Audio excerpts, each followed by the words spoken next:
اور آج ہم نبی کے طریقے پر حج نہیں کرتے ہیں. بہت سارے لوگ تعصب برتتے ہیں, مسلکی اختلافات کو اتنی اہمیت دیتے ہیں کہ نبی کے طریقے پر یعنی دھیان ہی نہیں دیتے.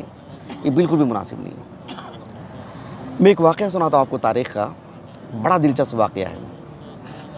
اللہ کے رسول علیہ الصلوۃ والسلام کے صحابہ میں خصوصی طور پر جیسے ابوبکر صدیق ہیں, عثمان بن عفان ہیں, عبداللہ بن عمر ہیں, عبداللہ بن عباس ہیں, جابر بن عبداللہ ہیں رضی اللہ عنہ اجمعین, ان سب صحابہ کی طرف لوگ انگلی سے اشارہ کر کے بولتے تھے کہ بھئی یہ علم المناسک میں, یہ علم مناسک الحج سے متعلق پوچھنا ہو تو ان سے, بات لینا ہو تو ان کی, ایسے.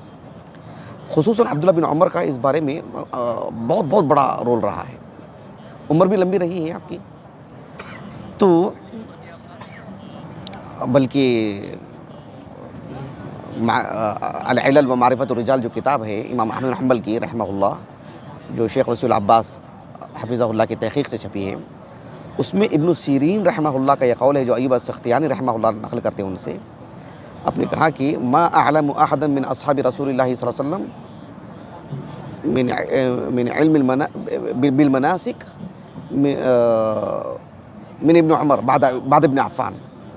عثمان بن عفان کے بعد عبداللہ بن عمر بن خطاب رضی اللہ عنہ سے بڑھ کر کے ہم نے کسی کو صحابہ میں سے مطلب اس میں زیادہ جانکاری والے کو نہیں دیکھے ہم, بات کے ادوار میں خاص طور پر. تو عبداللہ بن عمر بن خطاب رضی اللہ عنہ کو اتنا درک تھا. یہ بات میں کیوں بتا رہا ہوں, صحیح بخاری کی کتاب الحج میں ایک باب ہے, باب التحجیر بالرواح یوم عرفہ.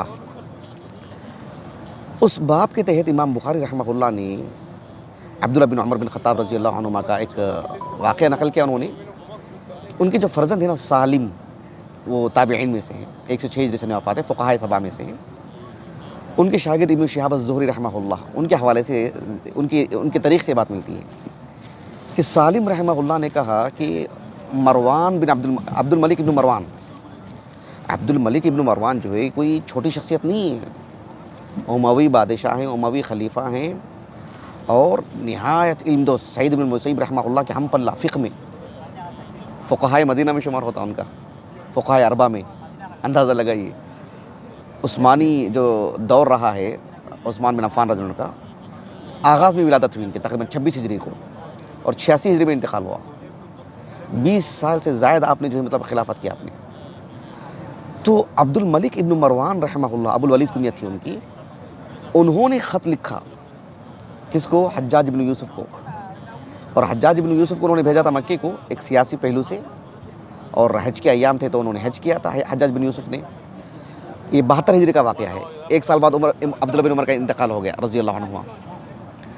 تو حجاج بن یوسف کو خط لکھا, کیا خط لکھا معلوم ہے انہوں نے, عبد الملک ابن مروان نے, اللہ یخالف ابن عمر فی الحج, حج کے امور میں عبداللہ بن عمر کی مخالفت نہیں کرنا, وہ جیسے کرتے ویسے کرنا, تاکہ تمہارا حج نبی کے طریقے پر ہو, اور تم امیر ہو نا وہاں کے, ایسے میں سب حج کریں گے, تمہارے تابع رہیں گے.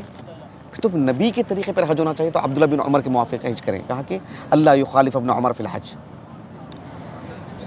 یوم عرفہ یعنی 9 ذی الحجہ کی بات تھی. زوال آفتاب کے بعد جیسے زوال ہوا, عبداللہ بن عمر بن خطاب رضی اللہ عنہما حجاج کا جو خیمہ تھا نا وہاں گئے, اور جا کر کے زور سے آواز دی. حجاج باہر نکل کے اپنے خیمے سے کہا کہ مالک ابا عبد الرحمن, ابو عبد الرحمن کنیت تھی ان کی.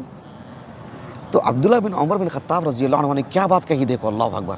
کہا کہ الرواح ان کنت ترید السنہ, سنت کے موافق, نبی کے موافق حج کرنا چاہتے ہیں تو ابھی نکلو عرفات کی طرف, اور وہاں پر جو ہے خطبہ دینا ہے, نماز پڑھنی ہے, پھر وقوف عرفہ ہے.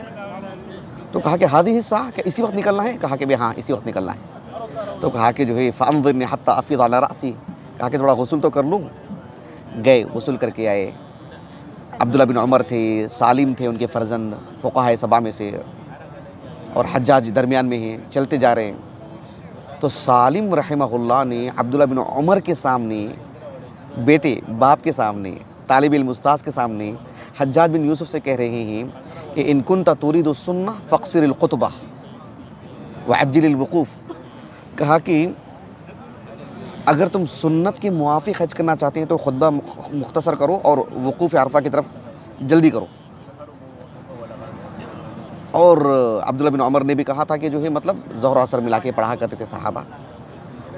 تو جب حجاج بن یوسف کو سالم نے یہ بات کہی تو حجاج بن یوسف نے عبداللہ بن عمر کو دیکھا اسے, آپ کیا کہتے ہیں دیکھنے کے لیے. کہا کہ صدق, بیٹے نے سچ کہا ہے. کہا کہ ان کنت تريد السنہ فاقصر الخطبہ وعجل الوقوف, یہ بات تھی گویا کہ سنت کے موافق ہونا چاہیے.